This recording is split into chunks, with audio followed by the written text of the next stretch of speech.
শাড়িটা অনেক সুন্দর না? হ্যাঁ, শাড়িটা অনেক সুন্দর, আমার অনেক পছন্দ হয়েছে। আমি তোমার বিয়ের দিন এই শাড়িটা তোমার দিতে দিয়েছিলাম, কিন্তু শাড়িটা অনেক দাম তো, আমার কাছে তো টাকা নেই। কিন্তু আমি ভাবছি আমি যদি একটা চাকরি পাই তাহলে প্রথম মাসের স্যালারি দিয়ে তোমার শাড়িটা কিনে দিব। হ্যাঁ ঠিক আছে। হইছে শাড়িটা হাতে ধরে কালা বানায় ফেলছো। প্রতিদিন এসে এই শাড়িটাই ধরো আর দাম জিজ্ঞেস করো, যেদিন টাকা হবে ওদিন আসবি, এর আগে না। যা এখন বেরো, যাস না কেন, যা।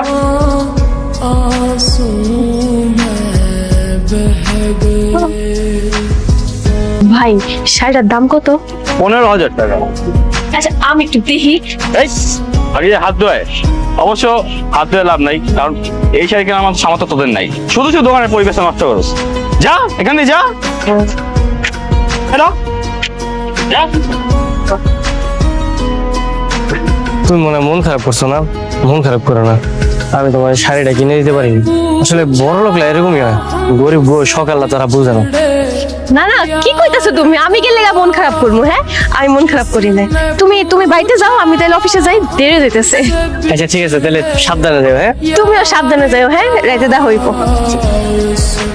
सीने से लगा कर रो पड़े उसको सीने से।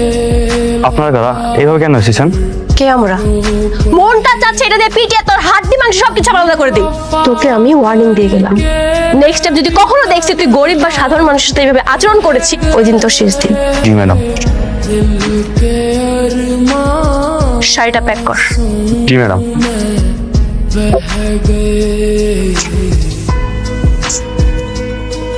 আমার কেমন লাগতেছে?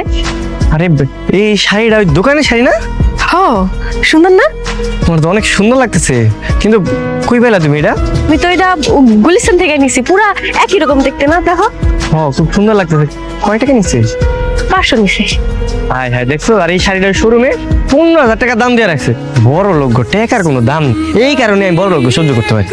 আচ্ছা সত্যি করে একটা কথা বলতো, তুমি কি সব বড় লোক এমন খারাপ মনে করো? না সবাই রে না, কিন্তু কিছু কিছু মানুষ আর কি। ম্যাডাম কি করতেছেন? আমাকে ছাড়ো দিন, আমি করে দিচ্ছি। তোমরা তোমরা এখানে কেন? হ্যাঁ, বের হও, বের হও বলছি। ফিরোজ ছাড়ো, তার মা বাইরে গেছে, আপনি বাড়িতে একা, আমাদের বলুন কি করতে হবে। তোমাদের কিচ্ছু করা লাগবে না, এখানে আসছো কেন? বের হও। এখন যদি এসে থেকে তাহলে আমার সর্বনাশ হয়ে যাবে। বের হও বলছি। এই আপনারা আমার বাড়িতে কি করতেছেন? আরে কাজকর্ম কি করতে গেছে আপনি করে? আমিও না ওখানে চিনি না, কি জানি কইতে আইলো, আমারে কইলো যে দেন আপনার হাতের কাম সব আমি কইটা দিই। আমার হাতের কাম নিয়ে আমার স্যার দেবো আইছিল, আমি চিনি না। আসলে আমরা ছদ্মবেশী গোয়েন্দা, এখানে এসে তাই কাজের নাটক করতেছি। এই ক্ষেত্রে দুইটার একদম মাথা মোটা মনে হইতেছে, এখন গোয়েন্দা বানিয়েছে কেডা? আমিও তো এটাই কই, এখন গোয়েন্দা বানানো কেন? এই মিয়া, আপনাকে মাথা দিব নাই? গোয়েন্দাগিরি করবেন আপনারা? পাগল সাজ্জা করবেন, ফকির সাজ্জা করবেন, এমন ড্রেস পরে কি কেউ গোয়েন্দাগিরি করে নাকি? বাইরেন আমার বাড়ি থেকে, এখনই বাইরেন, বাইরে বাইরেন। মিষ্টি মামনি, কেমন আছো বাবা?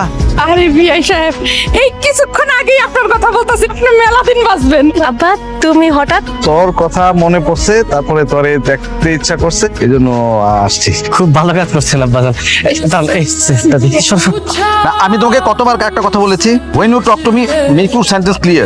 প্রথমে চট্টগ্রাম, তারপরে ঢাকা শিপমেন্ট হবে, বুঝছো না কেন? আব্বা কি হ্যাঁ কি কি করতেছ আব্বা? অ্যাক্টিং করতেছিলাম। হ্যাঁ কোন ঢাকা? আমার না আইতাছিলাম, তারপরে হঠাৎ করে উচ্চা খেয়ে পড়ে গেছি, তারপরে দেখছি একটা ফোন পড়ে রয়েছে, তো আমি ফোনটা নিছি, তারপরে খালি ফোন আসতেছে, আমি আবার একটু বড় লোক মতো অ্যাক্টিং করতেছি। আব্বা না কি কও তো, লোভ সামলাতে পারো না? না তুমি পাইছো ভালো কথা, কুড়া জিনিস তুমি এটা ব্যাপার করবা কি লেগা? তুমি এটা কালকে না, তুমি এটা আজকে হাতে দিয়ে আইবা, বুঝছো? হ্যাঁ भी तन्हा रह गए दिल के अरमां में बह गए। আরে ফিরোজ স্যার, কেমন আছেন আপনি? আপনি আমার চিনেন? চিনবো না কেন স্যার, ম্যাডাম তো আপনার ছবি সবাইকে দেখেছি। কিরে মামা, এনে চুপচাপ বসে আছোস, মন খারাপ? মামা তুমি জায়গা বলো, তোমাদের কথা আছে। কহ কি কথা? মামা হ্যাঁ, আমার না সবকিছু কেমন গরমিল লাগতেছে। আচ্ছা বৃষ্টি কি সত্যি গরিব? মানে ওই কি তোমাকে ওই যে অফিসে রান্নার কাজ করে, আর বাপে কি দর্জি? মামা তুই কি আমার কথা বিশ্বাস করতেছিস না? বিশ্বাস করি তো, যে গভীর জলের মাছ। কথাটা এভাবে বলা উচিত হয় নাই তোর। আচ্ছা মামা, এই কয়দিন পর পর বৃষ্টির বাপের তুমি অফিস যাইতে দিই কেন? তুই না যে আমার বসের শার্ট প্যান্ট কোট এগুলা ক্যাট ক্যাট ক্যাট ক্যাট কাইটা সেলাই করে। আচ্ছা মামা, এই তোমার অফিসের যে বস মালিক এর নাম কি? স্যারের স্যারের নাম আমির, আমির চৌধুরী। আচ্ছা যাইতেছি, এ মামা মামা বুঝে আছে। তোমাকে অফিসে যাইতেছি, আমির চৌধুরীর সাথে দেখা করতে। আসসালামু আলাইকুম ম্যাডাম, সর্বনাশ হয়ে গেছে। জলদি আমির চৌধুরী সাদা আমার বসের চেয়ারে আপনি বসাই দেন, মানে আপনার বাপের চেয়ারে বসাই দেন। আর ভাই না আপনার অফিসের দিকে আসতেছে। কি ব্যাপার শ্বশুরবা, আপনি আসতো এখানে? হ্যাঁ ওই যে আমার স্যার। আরে আমার যে লুঙ্গিটা ছিঁড়ে গেছে তাই সেলাই করার জন্য ডেকে নিয়ে লুঙ্গি? আপনি এত বড় একটা কোম্পানির মালিকের লুঙ্গি সেলাই করে পড়েন? শোনো বাবা, এ কিন্তু গরিব ছিলাম, পরে না এত বড় ধনী হয়েছি। গরিব থেকে ধনী হয়ে নিজের শিকড় ভুলে যাইনি। শোনো, ওই গরিব মানুষের মতো জামা কাপড় সেলাই করে পরি। স্যার, যে আমার বউ বৃষ্টি, ও কি আপনাদের কোম্পানির বুয়া? আর যে আমার শ্বশুর মশাই কি আসলে দূর, যেটা আমি আপনার মুখ থেকে শুনতে পারছিলাম। তারা তো আমার বিশ্বস্ত কর্মচারী, অনেক পুরনো কর্মচারী। দেখছো, আমি তোমার কইছিলাম না, তুমি তো হুদাই আমার কথা বিশ্বাস করো না, এই পর্যন্ত আইছো। কিন্তু মনের মধ্যে তো প্রশ্ন ছিল স্যার, আমি চল ছিল তো একদম বিচক্ষণ ছিল। পিওর হওয়ার জন্য যে ভালো করছো আব্বা, খুব ভালো। ম্যাম কি করো, মানে তোমার পেশাটা কি? স্যার, আমি গ্রাজুয়েশন কমপ্লিট করছি, কিন্তু এখনো কোনো জায়গায় জয়েন করিনি। তুমি তো দেখি খুবই বোকা, বোকার স্বর্গে বাস করছো। তোমার শ্বশুরের এত বড় অফিস আর তুমি অন্য অন্য কোথাও জয়েন করবা মানে? মানে মানে আমি বলতেছি, স্যারের বয়স আর আব্বার বয়স তো প্রায় একই না, ওই হিসাব করে স্যার শ্বশুর কই এখন। তোমার চাকরি কিন্তু একেবারে পাক্কা। হ্যাঁ শুনতেছেন স্যার, কি আমার পজিশন? তুমি এই চেয়ারে বসবা, যোগ্য। এই চেয়ার তোমার জন্য সবসময় উন্নত থাকবে, আর আমি তো সবসময় লন্ডন থাকবো। ওই সব সামলাইন দেবে আর কি। ঠিক আছে, থাকবে। প্লেটটা কি পাটায় অভিনয় করতে চান?